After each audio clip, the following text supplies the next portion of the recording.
Welcome to the Born to Late podcast with Josh and Jay. Tonight it's Josh flying solo.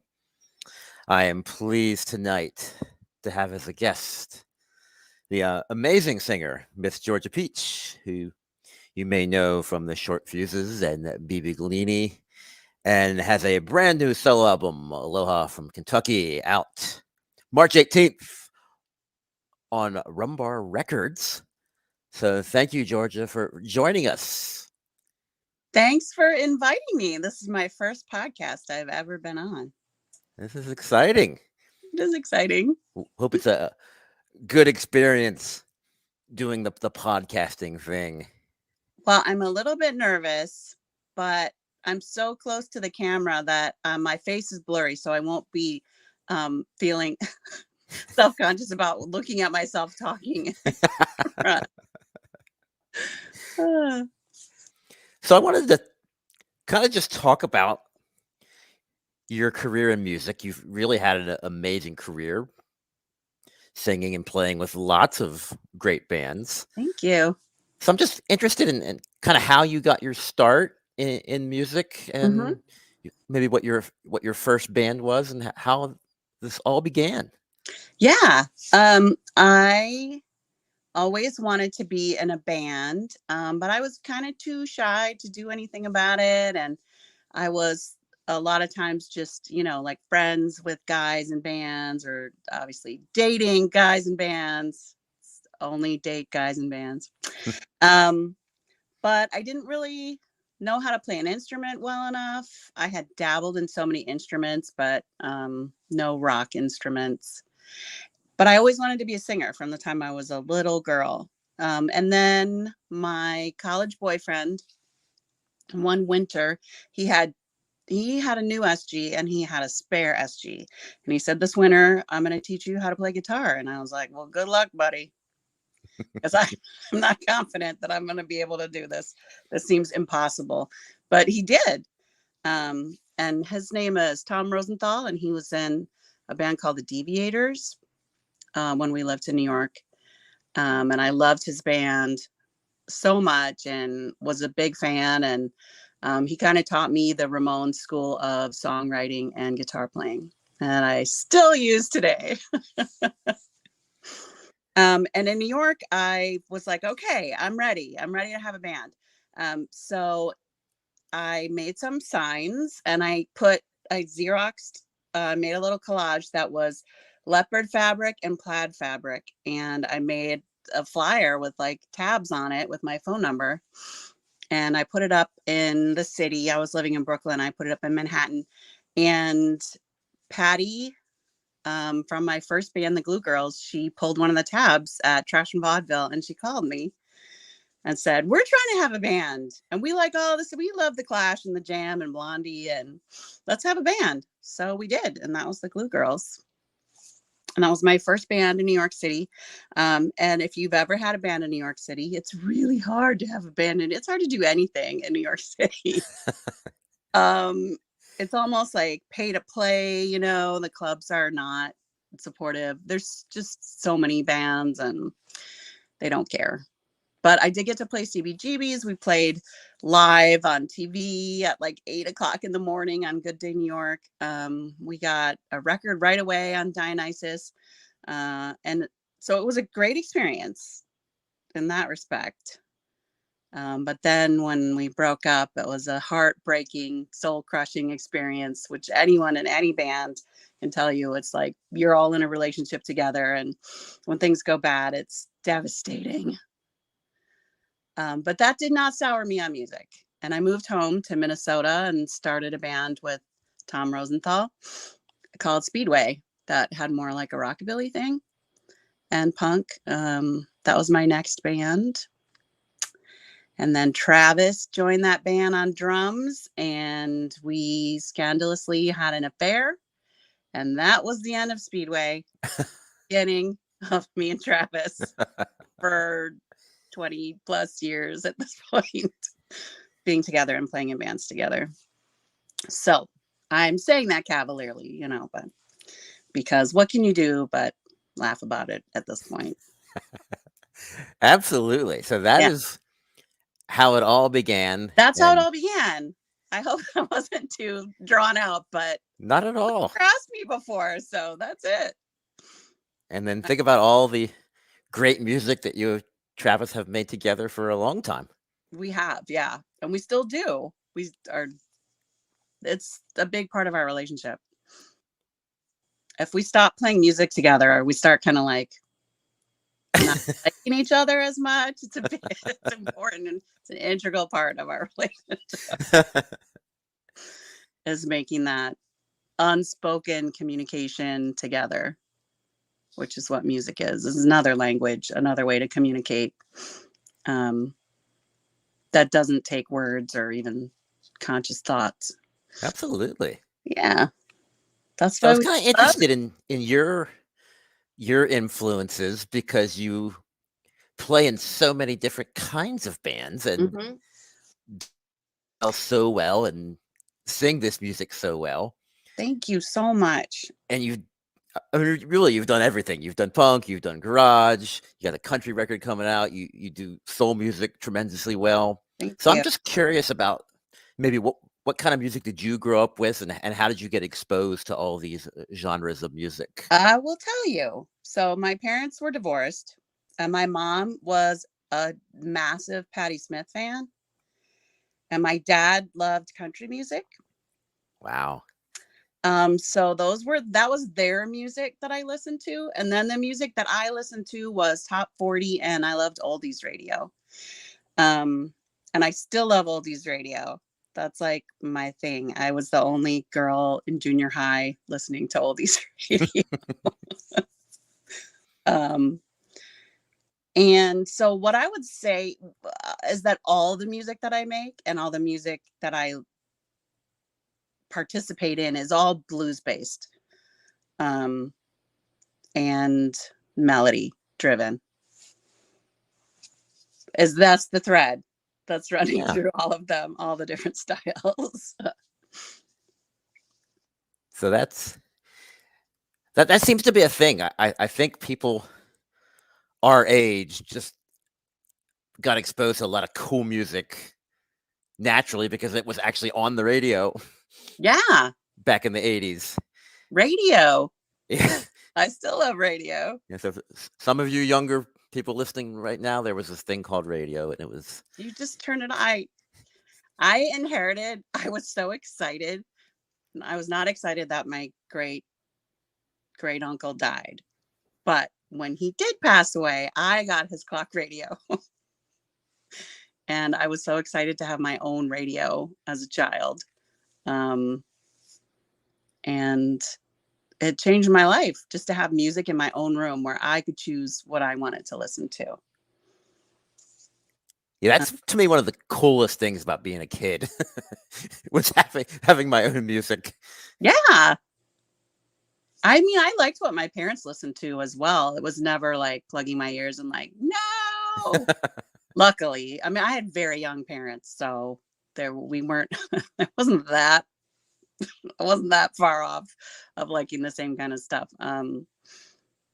But the only thing that I liked that my mom couldn't stand was I and I think it was just because she didn't like it. I knew she didn't like it, so I would play opera on Oh, the wow. radio in my room, and then she would never come in to my room. Just be by myself, Mom. Jeez. So I wanted to talk about Beebe Gallini because you've been on fire this last year or two with this music and the album and some of the singles. So all of you out there should listen to this band. So for those of us listening who maybe aren't familiar with Beebe Gallini, can you tell people about this band and what Yeah. the band is all about? Well, basically, Beebe Gallini, my goal, my dream was to have like a frat rock band, but like woman driven frat rock band. So I wanted to be like stompers and croon, just like very danceable music, but like played hard and sung with feeling by a co-ed band, as ideal, but it's mainly the voices are women singing.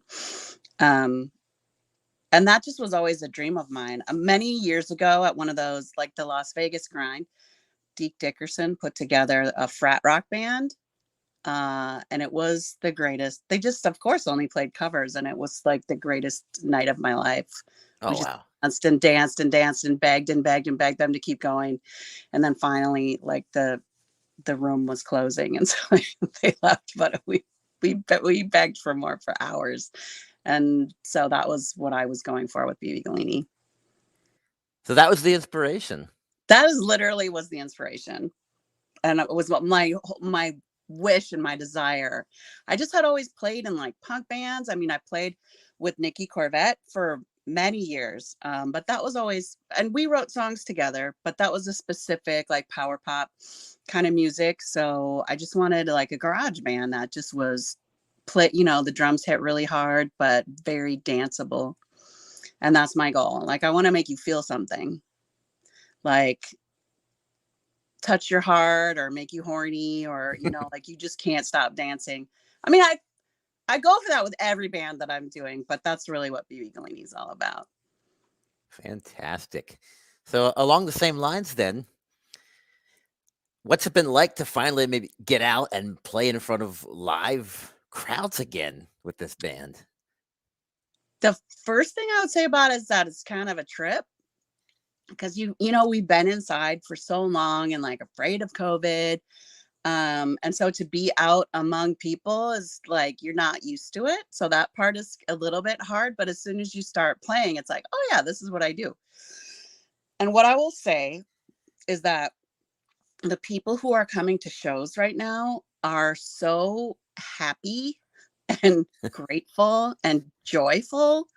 Just like all the jaded hipsterness is gone. Everybody who is there is like, they're 100%, like both feet in. They want to have fun. And that is pretty cool. That's unusual. So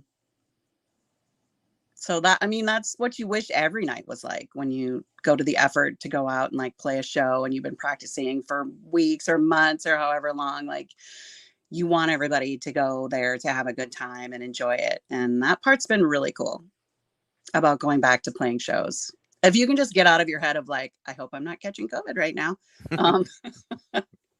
and be in the moment. People are just in a really grateful place, to just be together and be out. And that's really cool. Well, we just played, before COVID, we played every year this ski lodge where we play from like 9 to midnight at this ski lodge in Wisconsin. That's about an hour away from here. And if like the James Brown ski lodge movie, like, I thought that's what it was going to be like. And it kind of is. It's just full of really, if you've spent any time at like a small ski resort, it's like very chill people, a lot of families, just people who want to have fun, and they love live music, Josh. They All just want right. to, like, multi-generation, like little kids to like, old people are there. Multiple generations are there together, and they're all just having fun. And that is very cool.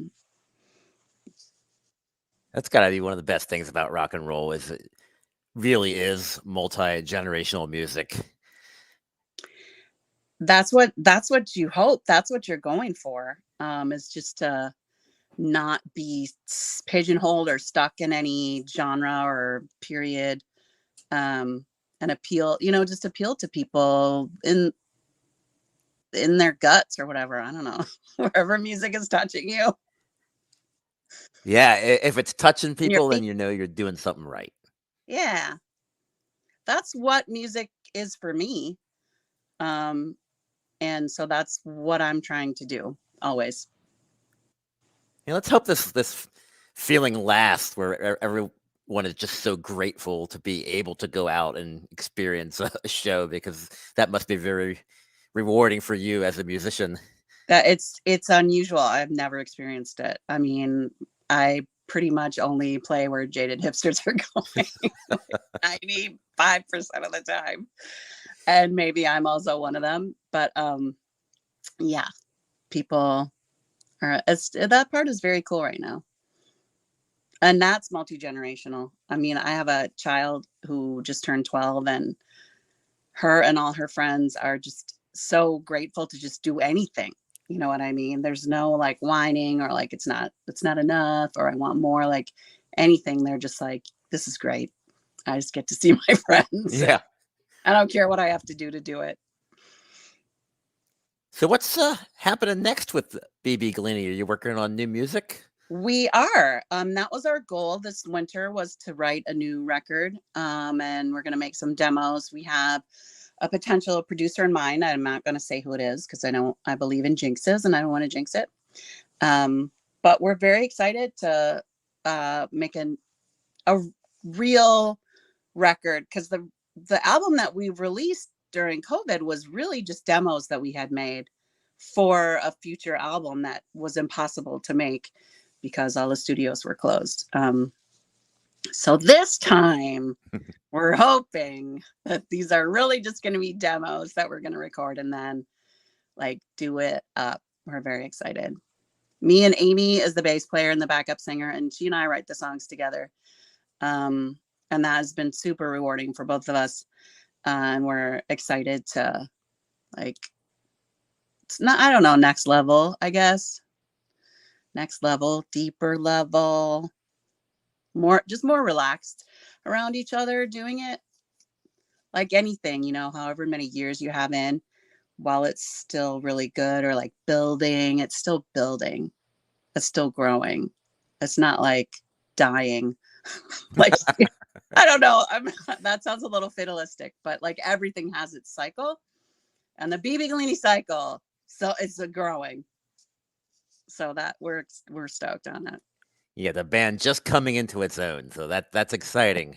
Yeah, we're very stoked on it. So Thank you for asking. I am stoked. I can't wait to hear the new stuff, because even though they were demos, that album is still a killer record. Thank you. Yeah, we were just listening to it and we're like, this is kind of good. Yeah. Just fix it up. You know what I mean? Like, just do, like, master it for real. These demos turned out surprisingly well. So, yeah. So speaking of killer records, we're going to talk about Aloha from Kentucky now, which by the time you all hear this, it should be out on Rum Bar Records. So I'd love to hear the story about how this album came to be, how you ended up making a record with all of those talented folks from Nashville Pussy and 9 Pound Hammer. Well, let me ask you this. Do you know any of them? No. Okay. Are you familiar with both of those bands? Oh, absolutely, yes. Okay. I will try not to tell you the longest version of this story, but I'll tell you about, I need to tell you my 9 Pound Hammer story, which is when I was living in New York, and having my own band in New York, and, like struggling to have a band and like pay the rent and, exist. This is before Rudy Giuliani. This is when New York was still gritty and you could smell anyone coming towards you from out of town because they smelled like soap or fabric softener. Like their sneakers were white. You were like tourists. Anyway, I happened to go to a show. I was super, super huge Devil Dog show. And I went to like every Devil Dog show that there was, basically. Like I would go out of town to see them. I was a huge Devil Dogs fan. And they were playing some pizza shop in the basement on like 12th Street or so. It was bizarre. Anyway, they were playing this weird basement with a drop ceiling with a band I'd never heard of called 9 Pound Hammer. And 9 Pound Hammer took the stage and they blew my mind. I mean, the phrase cowpunk is real, but that I believe was coined for them. I don't know that they made up cowpunk, but it was just like, it was rock and roll. It was punk rock. It was totally punk rock, but it was also like blues based, and it was Southern. It was just, they were just themselves completely.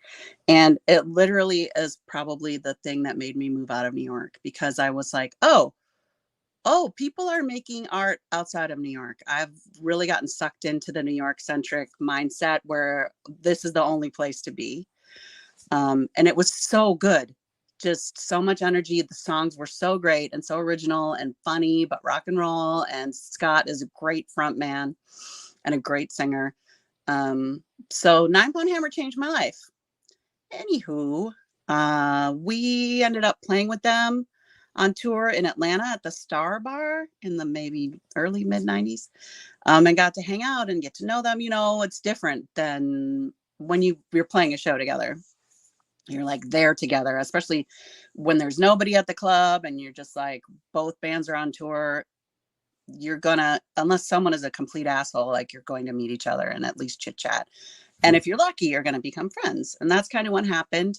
And we all went and played Sleaze Fest together, my old band Speedway and 9 Pound Hammer. We hung out there again. That's where I met Corey Parks then, at the Sleaze Fest. And so our friendships just kind of deepened, and we were both bands touring at the same time. And then Corey called me and was like, I'm forming an all-girl band with Blaine Cartwright's wife, Ryder Size, and she's the best guitar player in the world. And we want you to come down here and be our singer. And I was like, huh. Well, we just met the one time. And I don't know this other woman that you're talking about. So I can't move to this deep south and join your band. But thank you for asking me. And that band was Nashville Pussy. And Wow. they were the singer, and I didn't do it. So instead, they got Blaine to be the singer, which is how it should have been all along. So those guys. So anyway, I was friends with 9 Pound Hammer, friends with Corey. Then Nashville Pussy came on their very first tour with the Pleasure Fuckers from Spain. And we all played together at the 7th Street entry here. And then they came and stayed at our house. Corey had bought this giant box of fireworks, which we set off on a Tuesday night. And then the police came and gave me ticket, and I didn't care. I was just trying to like not fall over from being drunk in my heels. So anyway, just typical like band adventures. And we stayed friends. And every time they would come through, some of them would stay with us, all of them would stay with us. We would see them, we would hang out, we would like have dinner together, blah blah blah, go to the show, play shows. And me and Travis in the meantime had this little rockabilly trio called Rhinestone Chassis, which we just did covers of country and rockabilly songs. I was super into Patsy Cline at this time. That was my dream, to like sing as smooth as Patsy Cline, like have as much vibration in my voice to like touch you and your feelings as Patsy Cline. I'm sorry, I feel like this is a little bit drawn out. Anyway, we were friends. We played shows. We had this rockabilly tape, and we had 2 cassettes, and we gave them to them. And they listened to them in the van. And then the next time they came back, Blaine was like, "Hey, Georgia, you need to be singing country music." And they were all like that. Corey was like, "You have such a country voice, blah, blah, blah." We'd be walking back from the bar, and she'd be like, "Just sing me some Hank Williams." So if we're walking back from the bar ever, Josh, and you want me to sing just anything, because I'm already drunk. So I'm just saying at the top of my lungs until we get to where we're going. So that's pretty much it. And Travis is never drunk. So he remembers everything. So he was like, we should do that. We should do a record with them. And every time we would see them this is years go by, like, we should really do that. Yeah, we should really do that, blah, blah, blah. We should do that. And then we finally did it. It was just like the right things came together. We had frequent flyer miles and flew down to Atlanta. Blaine was like, "Just come, let's make this record. You guys pick the songs, come down here, come to our house in Atlanta, and then we'll just drive out to Brian, the drummer of 9 Pound Hammer. We'll drive out to Brian's got a recording studio in Kentucky. We'll go out there." And then that is what we did. And now we have the album. The album exists. It does. So me, Travis, Blaine, and Ryder all worked on songs in Atlanta. we drove to Kentucky, to Brian's studio. So Brian is a drummer of 9 Pound Hammer, and then Mark, the bass player, came and played bass on it, which, you know, that song Nashville Cats? Yeah. Like, that's what it was like being there. Like, anybody who showed up was so good and like knew exactly how to play, like within seconds. Like, do you guys know anybody who plays pedal steel? Oh yeah, we'll just call up Fred, and he's got one. So we just call Fred and he'll just bring it over. And so Fred came over and played that pedal steel on the record. And then Scott came and we did that. So you've heard the whole record? Yes. That he came and we did that Bull and the Beaver duet. I got Blaine to really sing with me, which was amazing. And he played rhythm guitar on the whole thing. Ryder played leads. Blaine played a couple leads. Ryder played leads. She sang with me. She sang all the backups. I was like, can we put some mandolin on here? She's like, yeah, sure. So like, Ryder is a musical genius, if you didn't know that. And so she just was like, yeah, I'll just take the mandolin over. Just give me like 45 minutes. In which time she learned how to play the mandolin and wrote mandolin parts. Literally.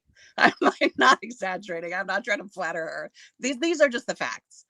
Like, well, we kind of need some piano. She's like, okay, yeah. Can somebody just get me some food? I'm gonna just go sit over here on the piano and like work out the piano parts to backside of Dallas. Like, okay.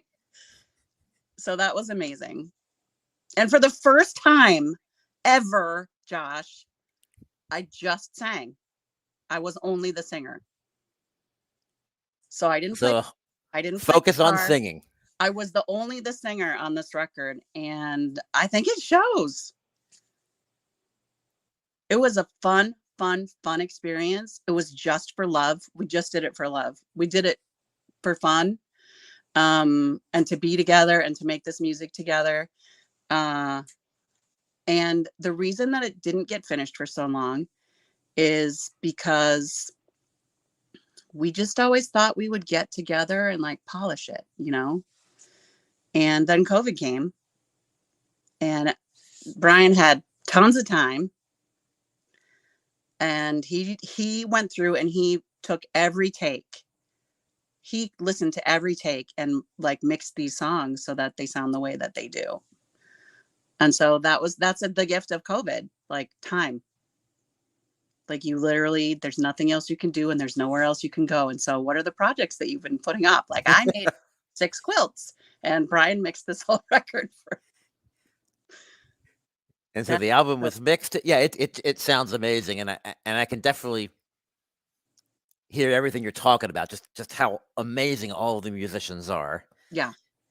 And how great. Well, and there was no pressure. Right.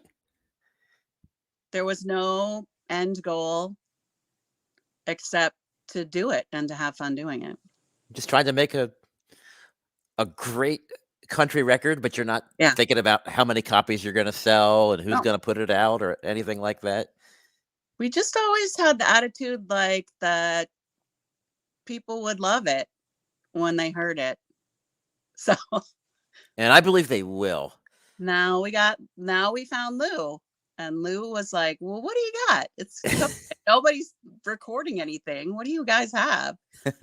And of course it was probably Travis was like, oh, you know what we have?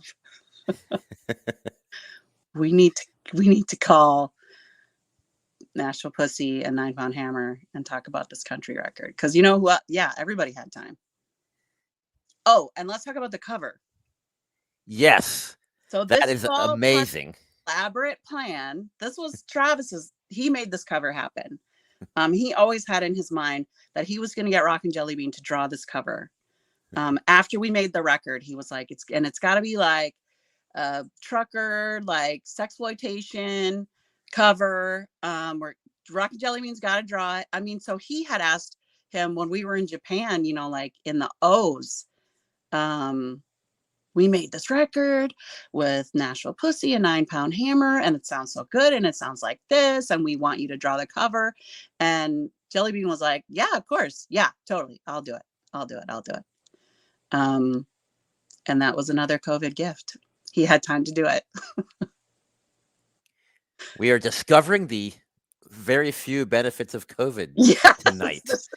this never would have happened because it made everybody slow down, and like this kind of gratitude thing that we're talking about, like we always wanted to do more to this record. Like I was like, no, the singing's not good enough, and I need to go in and like there I can hear a note there, like it's not strong enough, blah blah blah.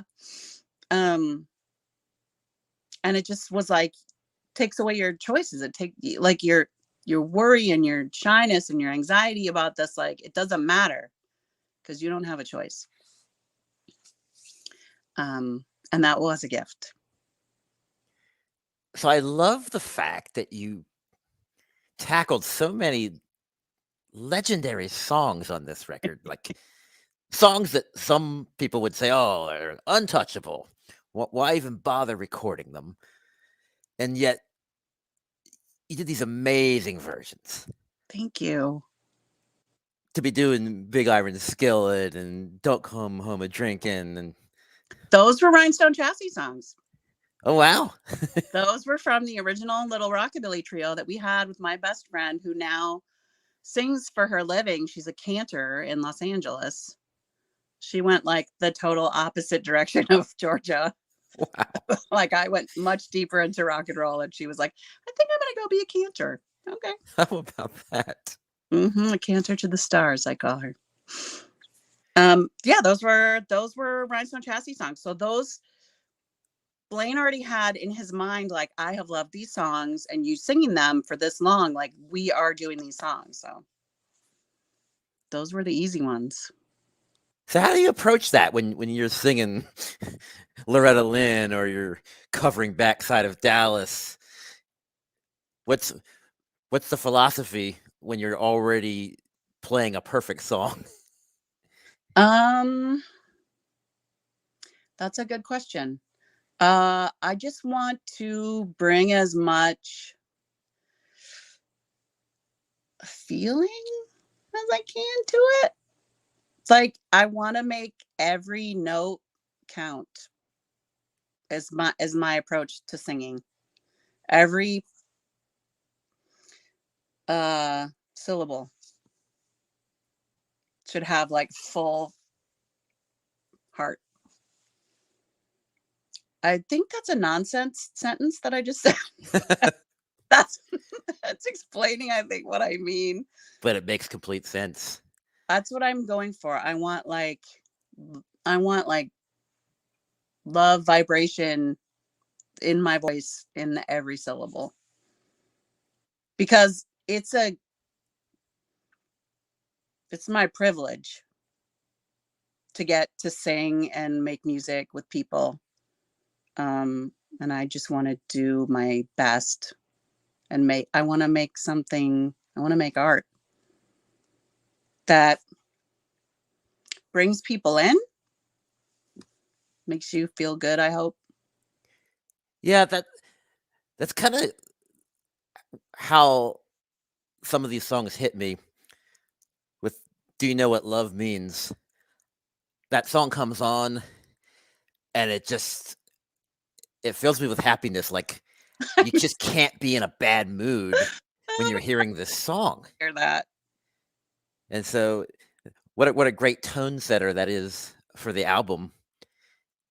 And of course, same thing with Beebe Gallini. I like the fact that you aren't afraid to do cover songs because there's a real art in interpretation and music and taking someone else's writing and making it your own. And you do that extremely well. And it really comes through on this album for sure. Thank you. That's something I never did when I was starting out. I really thought that you had to only perform your own original music. And I completely done a 180 and changed my mind about it. Because I feel like you can grow so much yourself and in collaboration with people that you're playing with to play someone else's song. Yeah. I don't know if that makes sense. And I'm not setting out like, here's how I'm going to arrange it and make it my own. I just play it until it feels right. That is,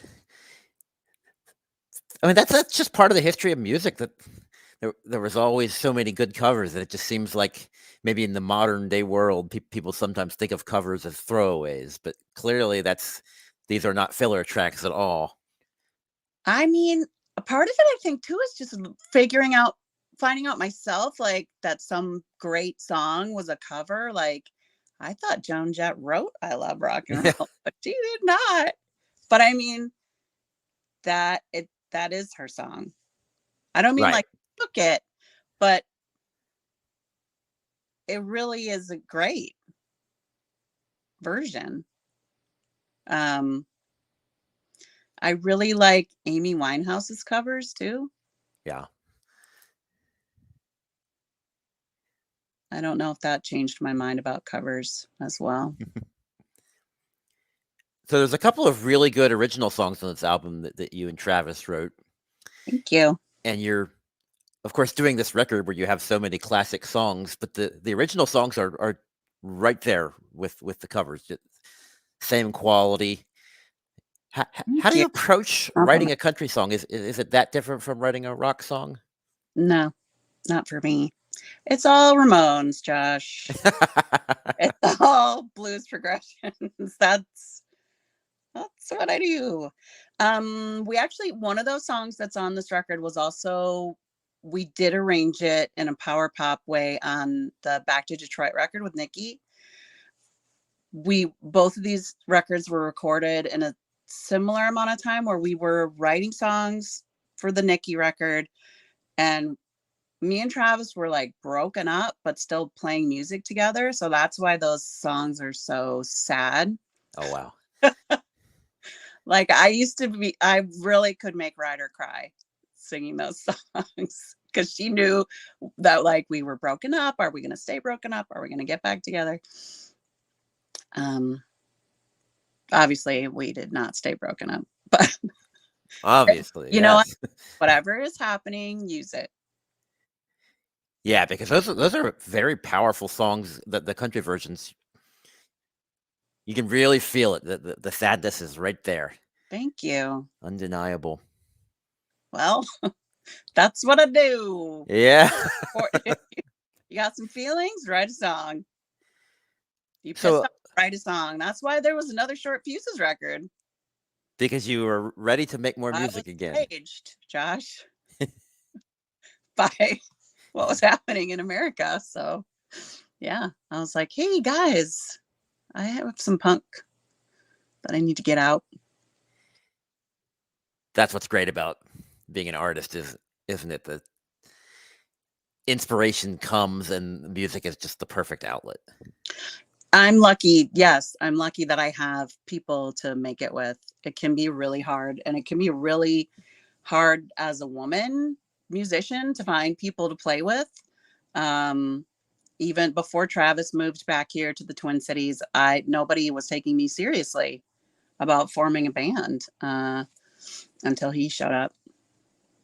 So I'm very lucky. Not I don't mean everybody should find a man and hook up with him and then you'll have a band. I mean, it can be hard for anybody. I mean, if you're shy or like all your friends decide they don't want to make music anymore, like you really it's like anything, you have to work at it. You have to put the work into it and the energy into it. And I'm lucky right now. I have a lot of great collaborators, and I'm feeling really good about it.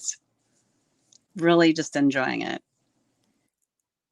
And the world gets to enjoy the amazing music. So everybody wins. Josh, you're too kind. You're So amazing. something really cool is that there's going to be an LP of this album Yes. coming out. I'm not usually a format geek, but I just think that this is the kind of record that ought to exist on vinyl, especially with the cool cover art and everything, and you get the great liner notes, just the whole Mhm. package. So Yeah, there's an insert as well, with some pictures from the studio when we recorded it.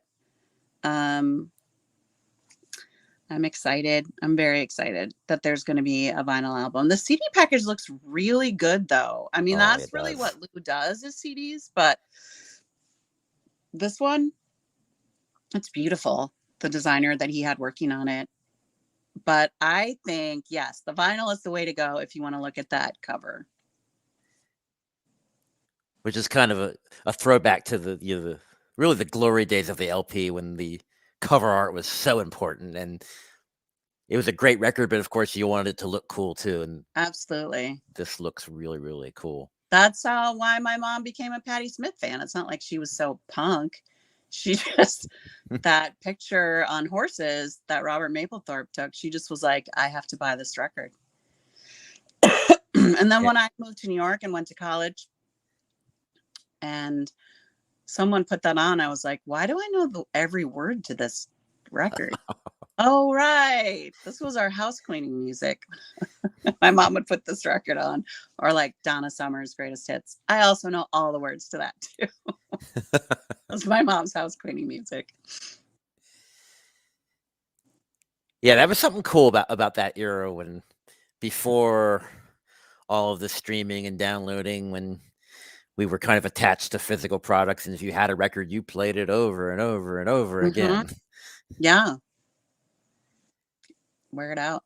Now there's just so much music out there, but that can be good too, though. It can be. There's things about it that I like for sure. But yeah, I feel like humanity's in some sort of insane shift right now. I don't know where we're going to land, but all of our brains are just trying to comprehend it. So we mentioned Lou. Yes. You've had the chance to work with him for a while now, Mm-hmm. and he's a good friend of the podcast. When he did an appearance, and our only regret is we just didn't let the mics roll and let him talk for 5 hours, because he probably would have, and we could have just done a 5-part episode. Mm-hmm. So tell us what it's like to work with him. Lou is a dreamboat. I have been on many record labels, but he's just one of those people. I want to tell you, one of my favorite qualities in a human is someone who does what they say they're going to do. And that is what he does. And he has so much energy, and he's a hustler. And I don't mean like he's hustling me or you. Like, he hustles. He really puts a lot of energy and effort into everything that he does. He has really good taste. He's been doing it for long enough that it's not overwhelming. Like, one project is not overwhelming to him. Like, he's able to put out so much stuff at the same time. Like, he's working on many levels all the time. And he's just a mensch. He's a nice person. He's doing it for the same reason that I'm still doing it, which is like, I love it and I have to do it and I get to do it. And I think that definitely shows in the music he releases and his just genuine enthusiasm. Yeah. He's not putting out anything for any other reason but that he loves it. Yes, I agree. And So he gets excited. Well, and he did something that, so many music people in the music business, so many facets of the music business were just kind of shocked and stunned into paralysis. Like, they didn't know what to do or like how to pivot with COVID. And he did. He was like, this is my moment. And, he had laid this groundwork for many years and was just like busting out. And he just kept it up. He's kept it up this whole time. And I think it's meant so much to people where there's so many labels and bands are not putting out music. Either they're paralyzed, or they are waiting until it's like gonna make money, or they can do it the way that they used to do it and they're just waiting for that to start back up again. And he's not doing any of that. I'm a huge Charlie Crockett fan too. And he's did the same thing. He was like, this is my time. Like, there's not as much music coming out right now. I'm going to put out a record every year. I'm going to buy billboards for myself in LA and New York and in Texas. And people are going to know my name. And he's like the Americana Artist of the Year or something. I watched him accept this award. Do you know what I'm talking about? Yes. I watched him accept this award, and he was just like, this is my 10th record, but thanks for voting me the best new artist. Like, I've been here all along. There's better new people than me, but thank you. So I was like, note to self, if you get an award as best new artist, just accept it. Right. They don't know you. They don't know you've been doing this, all this time. You've been slogging away for years in a van. That's usually how it is. Yeah. People don't realize that the new artists Right. have been doing it forever and have been honing these songs and working and for the most part, they don't care. right. Like, you're new to them. That's new. Right. They just think that, oh yeah, they just formed 2 months ago. Right. So we'll see what happens when you get your best new artist award. Yes. I'll act so new, like a brand new baby. I don't know how this happened, but thank you. And that will still be true. So the name of the album, Aloha from Kentucky, Mm-hmm.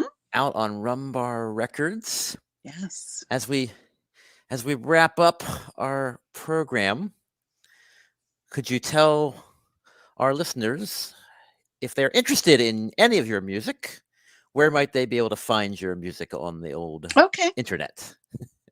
Well, all my music is available on the Rum Bar Bandcamp. Almost all of it is out on Rum Bar now. And it's a great place to go. And he gives free samplers as well. I'm also on social media.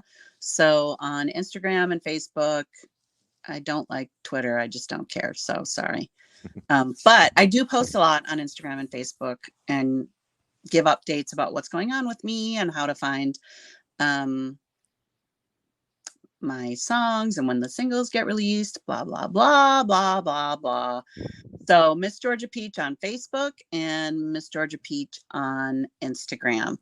And yeah, I'll just talk about Rhinestone Chassis. We should put that out. We should put that out on the internet for people to hear it. That anyway, exciting. We haven't talked about sauerkraut or mustard at all during this podcast. We have not. I was waiting for it to come up naturally, but now I'm just forcing it in.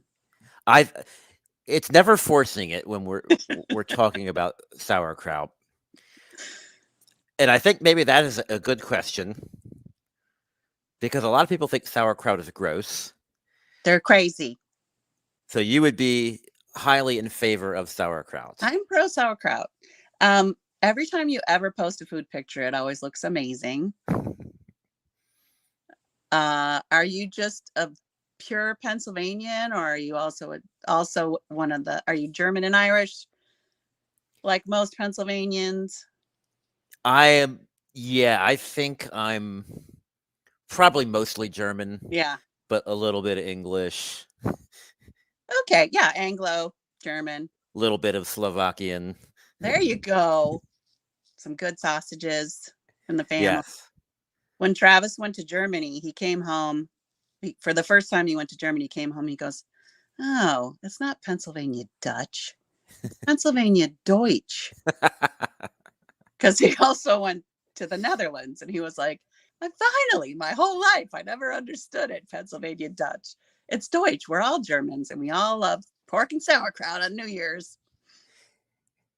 Yeah, I was wanting to send you some of the mustard I made this year. You made your own mustard? I made it's not hard. Oh, wow. Because I'm having a difficult time. I ran out of stadium mustard. Oof. And of course I could just go order some more, but I'm trying to find things at the store that compare, and it just... No, nothing compares. There's nothing that compares. There's a German mustard that comes in a glass mug that looks like an old timey like root beer mug, but it's about this big and it has a blue plastic top, and that is delicious. But maybe I should just make you some and send it to you. I need to make another batch because we're almost out here. Anytime I make anything, peppers, mustard, pickles, Travis eats everything in less than 2 weeks. He just is like, is this homemade and in a jar? Okay, this is for me. Yeah, I will never turn down mustard. So anytime you're having your pork and sauerkraut on New Year's, we always are cheersing you here. And that's good luck. The good luck cuisine in Pennsylvania. Yes. Travis is from Pennsylvania, listeners. My husband is from Pennsylvania, and that is how I know all of these hillbilly customs. Yay. You have been indoctrinated into the ways of the Pennsylvania Dutch. I definitely and the have. local The cuisine. Deutsch. Yes. Pennsylvania Deutsch. Mm-hmm. Well, thank you, Georgia, for joining us on the Born to Late podcast. Thank you so much for having me, Josh. This is great. It's been a pleasure. And you all go out and buy Aloha from Kentucky on Rum Bar Records. You won't be sorry that you did. You will not be sorry. Thank you all, and good night.